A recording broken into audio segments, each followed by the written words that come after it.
おはようございます。阿部義俊です。今回は5月26日のそのコミティア148かに出すためのこの鉛絵というタイトルのその同人誌について軽く解説をしてみようと思います。ちょっと新しい試みというか内容を少し紹介してみようと思います。基本的にはこれは物語じゃなくて鉛筆画集みたいな扱いになるのかな。鉛筆画集なんですけど、中には何枚か、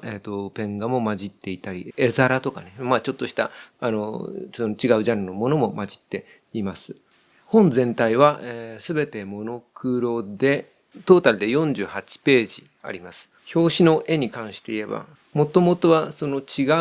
キャラクターを描くつもりで、描いていた絵が使われなくなったので、ちょっと髪型とか、細々と描き換えながらこの絵にしたものです。バランス的にはちょっと気に入っていたので、そのままボツにしたくなくて、ちょっと流用というと言葉は悪いですけど、なんとか使えないかなと思ってこんな形にしました。いつもこういう感じの絵とかを描いていて難しいのは、その自分が持ってるような落ち着いた画面とか、ゆっくり時間をかけてじっくり見て何かその読み解いていってほしいみたいなニュアンスを込めるような絵に関しては、あんまりこういう手の仕草とか動きとか、あんまり入れたくなくて、どっちかというと時間が止まってるような絵の方が自分のやりたいことに近くて、だけどそればっかりやってると、なんていうかな、動きのあるものが描けなくなっていっちゃうっていうか、描けなくなるってことはないけど、でもちょっとしたその動きとか仕草とかその時間が流れている感じっていうか、そういうものが絵の中に出てほしいなって、そういうものがありながら、なんていうか、これはやはりジャンルとしてはイラストで絵画とは遠いものではあるんだけど、そんなような見方をしてもらえるような、少しなんていうかな、絵画的な見方をしてもらえるような何か要素と、こういう、ちょっと動きというほどの動きではないですけど、仕草が入っていて、何かのその連続した場面の一部分をパッと切り取ったような感じの、両立するような、ところを目指したいんですけど、なかなか難しいですね。あとはですね、今回これは、その印刷所に入稿してから、その外側の枠が微妙に、ほら、これは、入稿するデータなんで、その四隅、四隅じゃないな、紙辺か。紙辺が、切れるわけですよ。その印刷の時に、紙を最後に裁断する時に、切れる部分が、ぴったりというよりは、ちょっとそのマージンを取るというか、余白を書き足した状態で入稿して、ここからその四隅を3ミリとか、切られるわけですけど、最初に入稿したバージョン切ってみたら、ちょっと外側が切れすぎちゃってバランスが悪くなるっていうんで、一回戻してもらって、一回り全部、ロゴとかを手作業で縮小しなきゃいけなくて、割とその縮小の作業が、時間がかかって大変でしたね。単純にこのレイヤーだけまとめて、例えば90% とかに縮小すればいいかっていうと、それだとうまくいかなくて、大変でした。というわけで、表紙の絵です。これはその制作過程の絵ですね。描いてる途中まで手前に出しているその手の形で悩んでみたり、小指の位置とかで悩んでみたり、何度も描き直しながら、描いてましたね。いつもの自分の絵のバランスと比べると、そうだな、だんだんやっぱり漫画っぽく目が大きくなってきちゃってるんで、ちょっと戻したいなみたいなところがあって、それでもやっぱり漫画っぽいか、目が大きいキャラクターですかね。あとは、一時期目力みたいなものに頼りすぎてるような気がして、目ってやっぱりしっかり描き込むと絵が圧倒的に強くなるんですよ。それに、あまりにも目をしっかり描くことで、なんていうかな、簡単にその画面の強度みたいなものが出てしまうことに対して、これでいいのかみたいな迷いがあって、一時期あまりその目を描き込むよりはそうじゃないやり方で画面を強くみたいなことを思っていて、だけど結果的に言うと、やはりその目を描くのは大事で、そこをわざわざ避けて通る必要はないなと思って、目は少し描き込みながら、それでもちゃんとその全体のバランスを見てみたいな描き方に普通の話ですけど落ち着きました。一時期の目を描き込みすぎるのは安易じゃないのかみたいな、自分は何でしょうね、ひねくれもんですかね。そんな時期があったりもしました。目のハイライトの描き方なんかも今なんか模索していて、今はなんか複雑なっていうか、もうとにかくコントラストが高くて、まあカラーのイラストであったりすると、彩度を異常に高くして、バッキバキにその目立たせるみたいな目の描き方が、主流になっていて、そうだな。なんかまあ当然そうすればするほど、絵としては、単純に強くなるんだけど、料理で言うと、なんか砂糖とか塩とか胡椒とか、なんかスパイスというか、味付けをひたすら濃くしているような、感覚を覚えて、なんか自分はあんまりそっちの方に行きたくはなくて、まあさっき言ったみたいに、だからその目をあまりにも、書き込んで強くしていくみたいなところに対する微妙な抵抗感というか不安感というか、そっちに安易じゃないのかみたいなのがあって、なんかちょっとそことは違うやり方で、目とかを強くできないかなみたいなのをぼんやり考えながらやってますね。なかなかその簡単な答えはないというか、やっぱり書き込んだりコントラストを高くしたりするのが、あまりにも圧倒的に簡単に絵を強くする方法なんで、それに代わる何か遠回りの方法っていうのをなかなか簡単にはできないですね。これは、あれか、下の子の幼稚園の卒園式かなんか、だから随分前の絵ですかね。なんか今回こういう、絵の出し方をしようと思って、つまりスキャンして真っ平らな形でポンと置くっていうよりは、絵自体をどっか物として置いて、そこにこういうふうに写真で撮るみたいな背景込みの絵の出し方みたいなのをちょっと実験しようと思っていて、ただ、こういうことができる素材があまりなかったんで、例えばだから今回はミニ色紙として、大きい色紙もある方が色紙で、描いた絵をまとめたものなんだけど、なんかパースをかけて、つけて、置いた、例えば壁にかけてある絵みたいなものを、どんどん入れてっちゃおうかとも思ったんだけど、やはりあまり斜めになってると、見てる人もやっぱ真正面から見たいだろうし、みたいなことがあるんで、まあ、写真撮ったものを、まあ、真正面からの、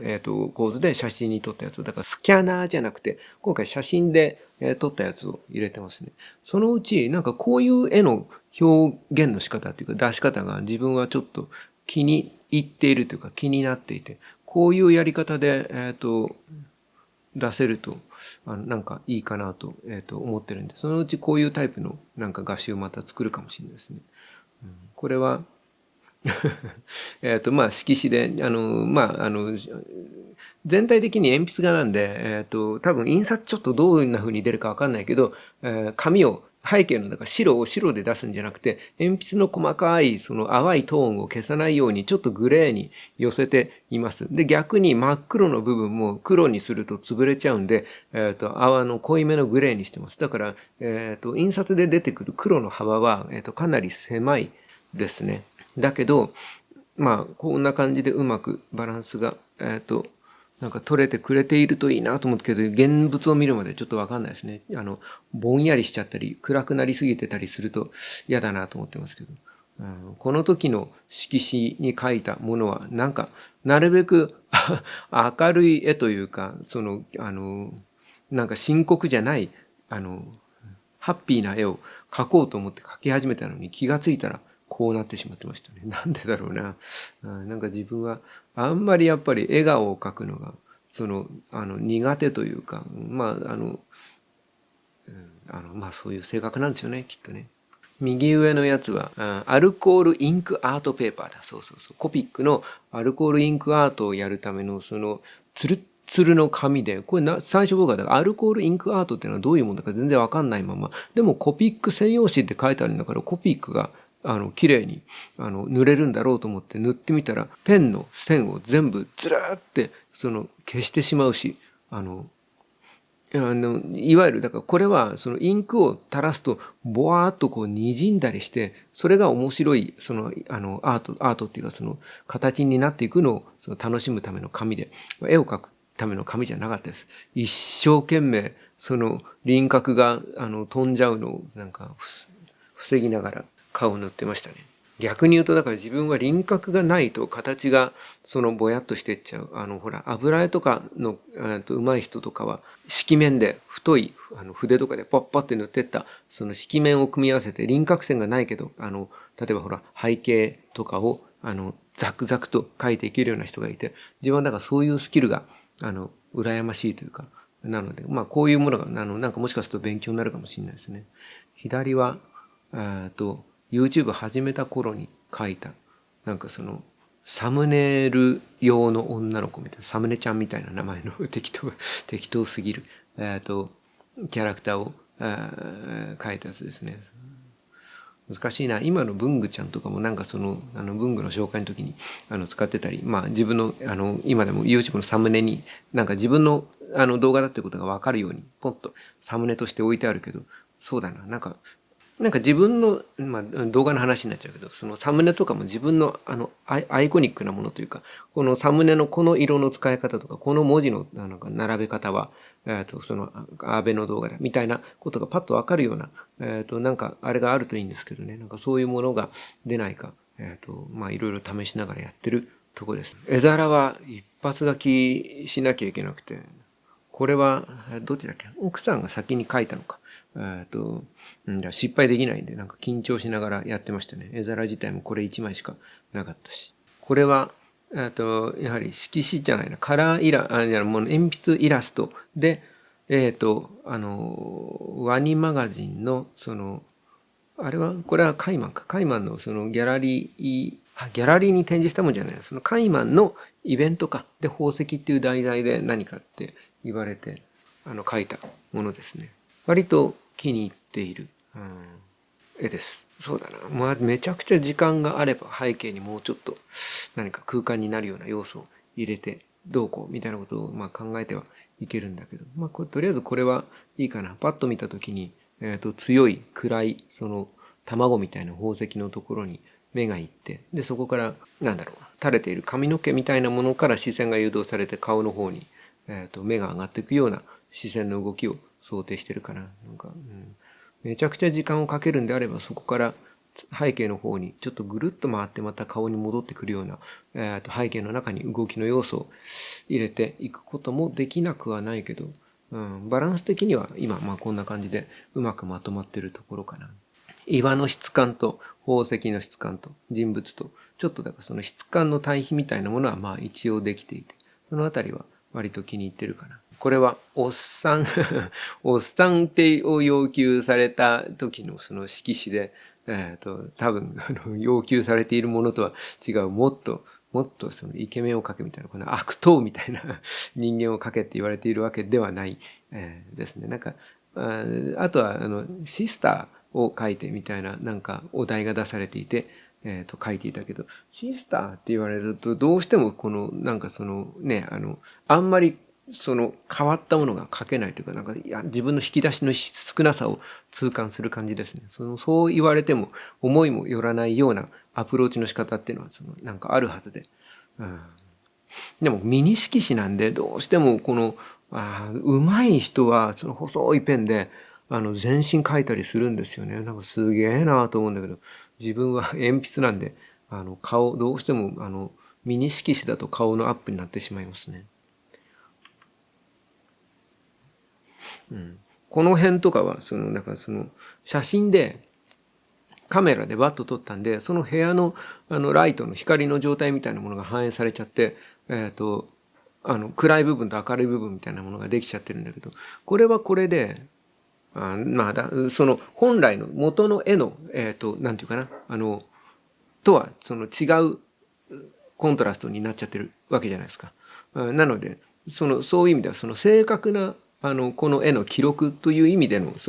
あれではないんですけど、まあこういうものももしかするとありかなと思って、ちょっとやってみました。こういうものがありであれば、もうちょっと背後の壁とか置かれている状況とかを加味して、絵が置かれている空間の写真みたいなものが、一個の作品になるような、その絵の展示の仕方も踏まえた、絵の表現の仕方で、それをこうやって本にしていくみたいなことができると、個人的にはそれは新しいなんか面白い表現の仕方になるんじゃないかなと思ってはいるんだけど、絵の純粋に絵を見せてくれよっていう人から見ると、例えばそういう置き方をしたせいで、例えば絵が斜めからになっちゃってるとか、今回みたいにちょっと影が落ちているみたいなものは、その絵の純粋性を損なってしまう、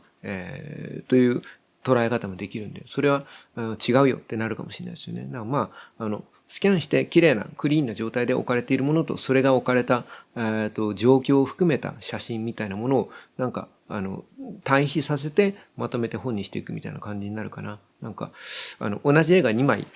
同じ絵で要するに1枚の絵で2ページ使うことになるんで、それがコスパ的に良くないということで、もしかするとそういうのを嫌う人もいるかもしれないと思うんだけど、ちょっと面白そうだったら自分としてはやってみたい。なんかそれによって自分もだからその写真も自分で撮って、その絵が置かれている状況みたいなものも自分でそのセッティングして物撮りをしっかりやってみたいな、ライティングとかもしっかりやってみたいなもので、その写真に撮っている方もちゃんと作品としてなんか成り立つようなその強度のある表現ができたら、ちょっと挑戦してみたいっていうやり方ですね。そのあたりのなんか模索している、今回の本はどっちかというとちょっとテスト版みたいな、もので、まあ正面から撮ってるんで絵としては見られるんで、まあその鉛筆画集としてちょっと楽しみながら、自分としては今そういうなんかなんだろう手探りをしているところっていうのをちょっと感じてもらえるといいかなと。で今その動画自体もだからそのパースついちゃってるんで正面からの多分見たいと思う人もいるんだろうけど正面から写すんだとしたら全ページ紹介することはできなくてまあ半分ぐらいとかなんかそのぐらいでやめないと本で買ってくれる人に対してちょっと悪いかなと思うんだけど、こんな風にパースつけた状態であればまあ全部までいかないけど、まあもうちょっと見せられるかなという感じで今ちょっとこんな風にしてます。正面からだとね、それこそそこをスキャンしてまとめたらもうそれでなんかその本を丸々見せちゃってるようなもんなんで、ちょっとそんな感じでちょっとこの斜めから撮るってやつを試してるとこですね。これはその左に写ってるのがそのイル・ドゥオモっていう、万年筆のショップで買ったレオナルド・オフィチーナ・イタリアーナのモーメント・マジコ・ピエトラ・サラータですね。呪文のような万年筆ですけど、これ自体はだから職人さんに、限界まで細くしてほしいって言って、研いでもらってやったやつです。書き味自体はすごく良くて、お気に入りの万年筆の一本ですね。お気に入りが多すぎて使い切れなくて、嬉しい悲鳴ですけど。これはやっぱりカイマンのハロウィンイベントかなんかの時のやつで、これも割と気に入っている絵。なんか色紙の絵はそんなに異常に力んで、描いている絵じゃないんだけど、なんか自分はやっぱりあんまりなんか力むと、こう逆に力が入りすぎて硬い絵になっちゃって、このぐらいの、ちょっと例えばその手の形みたいなものを、なんか綺麗な形が出るといいなみたいな感じでひょひょっと描いたようなやつが、なんか割と良かったりして、難しいもんですね。これは割と気に入っている絵です。光のこのかぼちゃの中から光がボッと出て、その光がこう女の子の顔とかに手とかに当たって背後が暗くみたいな、その光の方向性とか光がボーッと出てるみたいなところがもうちょっと出せるとよかったかな。難しいですよね。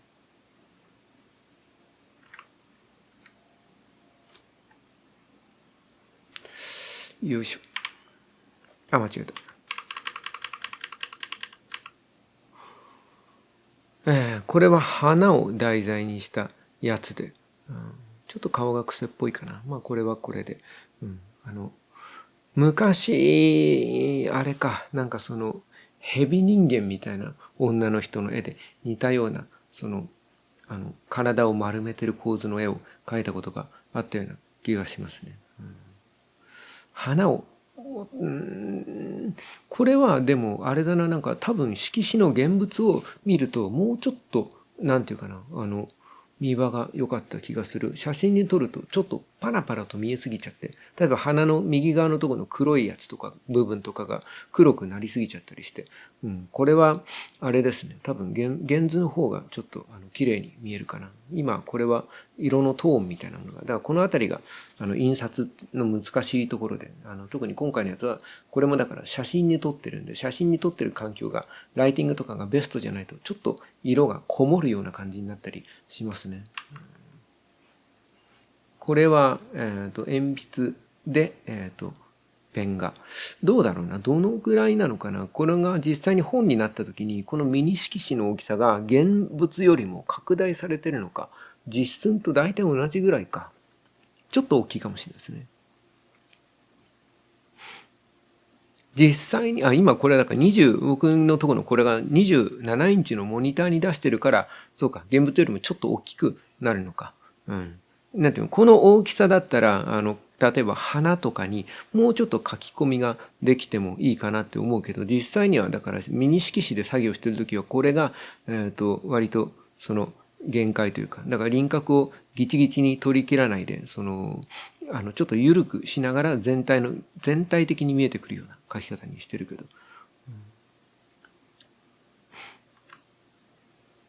これはフリマの時になんとなくジャガジャガっとスケッチして、割とお安めの値段で出していて、なんか自分の中ではライブ感があって、この時、この瞬間じゃないと書けない何かみたいなものが、こう、ひょっこりと出てくるような感じがあって、これはこれで、なんでしょうね。面白いかなと思ってます。ちょっと上から3番目の横向いてる人の顔のバランスとか、割と綺麗に入ってるんじゃないかと思います。うん。この辺で、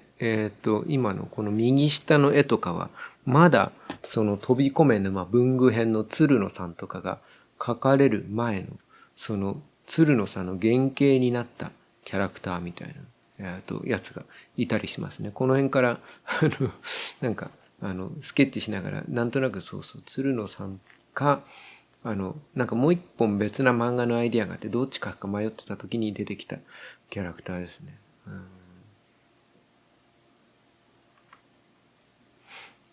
上はサークルカットで、そのインディグラフっていう、割とスケッチに向いている万年筆でペン入れをして、呉竹のジグでざっと、影を入れたんだけど、これを自分の中では割と、なんていうかな、ちょっと可能性が感じられる。要するに、ラフな描き方なんだけど、ジグの色の乗り方がすごく良くて、あの、これ自体はその見ての通り粗い絵なんだけど、かけてる手数に対して、パッと見の印象とか密度感みたいなものが、これは、髪の毛とかマフラーとかにすごい書き込み線を入れていたりするんで、それで密度感がちょっと上がってる部分もあるんだけど、割と良くて、これにもう一段、暗い影かなんかを落とせれば、割と画面として、まとまって、楽をしたいっていうことじゃなくて、とにかく素早く描いて、たくさん絵が描けるようになりたいんですね。それによって、例えば漫画とか、こういう表現で、漫画ができるといいなと思うんですよ。こんな風に描いて、ちょっと、例えばカメラとか、決め駒はしっかり書き込むけど、全部のコマで機械的に、例えばカメラとかを細密に書いていくと、時間がかかりすぎて、その割に画面がうるさくなるばっかりだったりするじゃないですか。だからこのぐらいの密度で書き進めていけるといいなと思っていて、それがデジタルの線でデジタルの塗りだと露骨になんか手抜き感が出ちゃうんですよね。それが、このアナログのなんか生々しい生きた線と、滲みのあるこの呉竹のジグのいい感じのグレーの描き方がうまくはまると、もしかしたら最小の手数でこうザクザクと描いていくような漫画ができるかもしれなくて、漫画もずっとデジタルでやってきたけど、もしかするとデジタルでラフを切った後、アナログで描いていくみたいなやり方とかで、そうだな、みたいなことをちょっと試してみたく、今なっている時期ですね。思い切ってやらないともうデジタルの作業に慣れきってるんで、それがなかなか移行できないですよね。どっかで、なんかやりたいな。で、こういうスケッチっぽい絵とかが、例えば、額装して、古典みたいなところで、原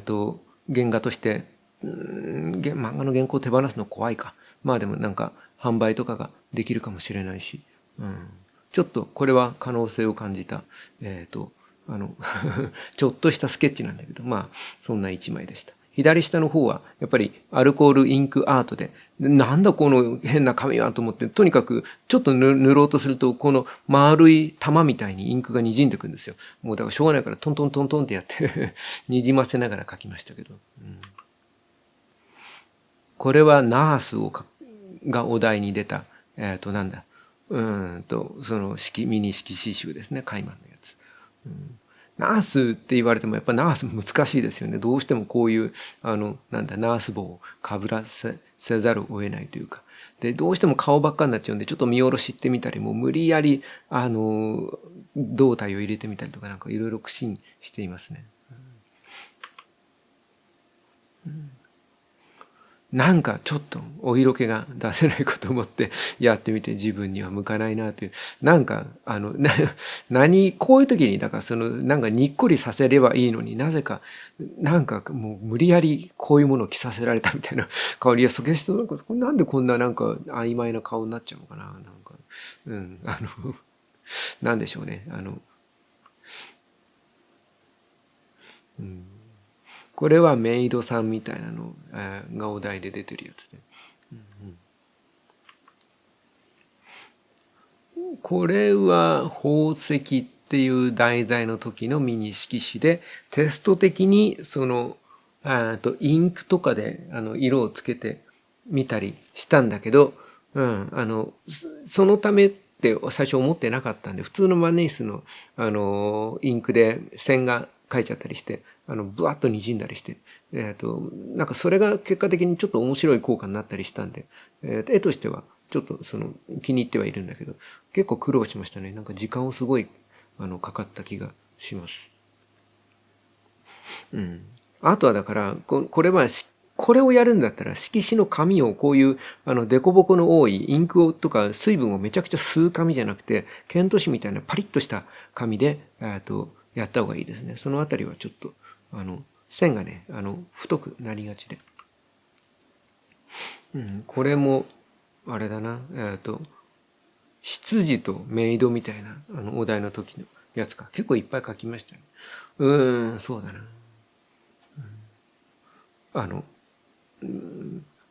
ここでやっていてなんかピグマを使ったペンが割と面白いじゃんって思ったりはしました。いっぱい線を引いている。これは色紙なんだけど、やっぱこれケント紙っぽい色紙で、こういうだからつるっとした、これもだから写真撮った時のライトがかかってるせいで顔がより怖いですけど、なんだろうな、ケント紙だったんで割とガリガリ書き込めて楽しく書きましたね。これは吸血鬼が題材の時のやつか。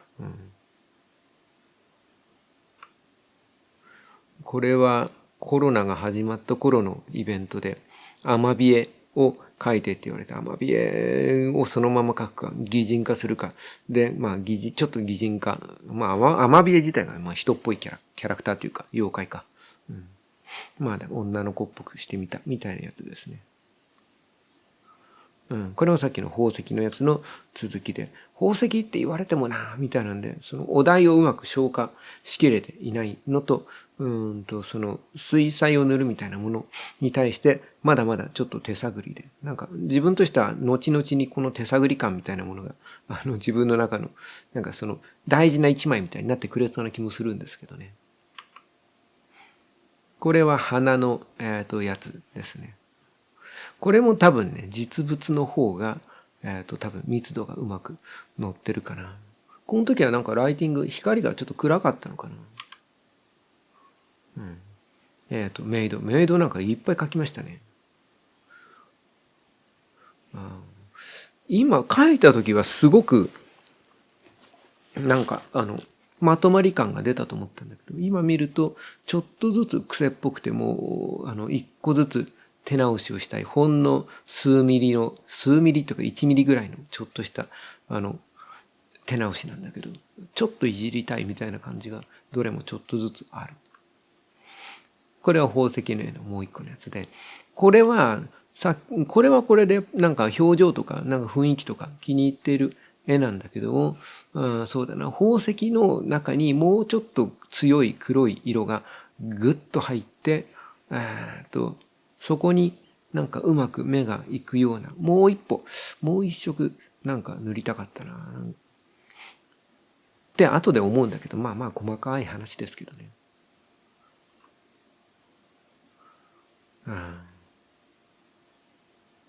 これは何か目力をっていうかなんか異様な雰囲気になるようにって思いながらだいぶ時間をかけて描いたやつですね。クールベっていう画家の人が描いた、妹さんなのかな、何か見るものって書いて死者っていうタイトルだったかな。何かすごく目つきの印象に残る絵があって、それ自体は今ちょっとこの書いた時には手元になくて記憶を頼りになんかそれに似た雰囲気が出ないものかと思って、書いて、実際に後でそのクールベのやつを見てみたら全然違うというか、その似せるつもりではなくて自分なりになんかその見るものって書いて死者っていうタイトルから触発されるようなその見るものみたいななんか目つきが出りゃいいなと思って書いたやつですね。これはなんかなんだろうな、キャラクターの顔とか、大きな、中央の三角形みたいな、その袖みたいなところの、とか、そういうの好きなんだけど、まあ、構図的に言ったら、ちょっと右に寄せて手は入れた方が良かったっていう、まあ、当たり前のことで。そうだな。顔気に入ってんだけどな。うん。でも、なんかその絵自体は、なんかパッと見の、雰囲気は好きなんだけど、手の切れ方が気になりますね。何用だったかな。左のやつはサークルカットかなんかで、そうそう、この時にサークルカットを書き忘れて、奥さんの実家の方に子供連れて行っちゃってて、サークルカットを書かなきゃって言われたけど、パソコンないとどうしようっていうんで、手帳に万年筆で大急ぎでガガガガッと書いて、で、それを、スキャナーもないからもう写真に撮って送るしかないみたいなんで、じゃあもうインスト万年筆ごと写ってる状態で写真撮って、それをサークルカットにしちゃえと思ってやったやつが、なんていうかな、実写の中にイラストが混じっていて、なんかこの実物感と、その絵っていうものが混ざり合うじゃないですか。この感覚を自分はなんかすごく新鮮に感じて、これがきっかけで今、さっき説明したみたいな、ものをやろうと、思ったりしたとこですね。この調子で全部やっちゃうと、なんか全部やっちゃいそうなんで、この辺でおしまいにしようか。これも、コピックかな、呉竹のジグかな、呉竹のジグの方かな。で、フリマイベントとかでアドリブでその場で描いた絵ですね。そうだな。どうしてもやっぱバストショットになっちゃうけど、何か、あと一つ、こう、要素を、まあこれはもう本当に一瞬で描いて、なんかちょっと、欲しい方に、売るみたいなやつなんで、まあこういうライブ感でいいんだけど、そうだな。こういう時に何か、そうだな、サインの他に、なんか、例えば、ハンコとかね、なんか、ちょっとマークとか、なんかこう、あと一要素、あと一要素何かが欲しい、かなと、これを見てちょっと思います。まあこんな感じで全体で48ページのモノクロの本になります。割と楽しんでいただける本になったんじゃないかなと思っております。ぜひ、コミティア東3の2の11、ひらがなの何ぬねの2の11の A、B で、僕と奥さんのサークルで、奥さんの方でも、塊少女っていう僕と奥さんと合作でやっている、僕のキャラクターに奥さんが描いてる塊っていう、こういろんなものがごちゃごちゃっとしたものを合わせた、イラストのミニ色刺繍、僕の今回のやつと同じようなミニ色刺繍を作ってます。で、どっちもだからなんでしょうね。見ていただけると、非常に嬉しいです。あと、トートバッグみたいなものを作りました。数量限定なんで、もし、気になる方、お早めに来ていただけると、東3の2の 11A、B です。合ってるよね。ということです。ありがとうございました。ではでは、はい。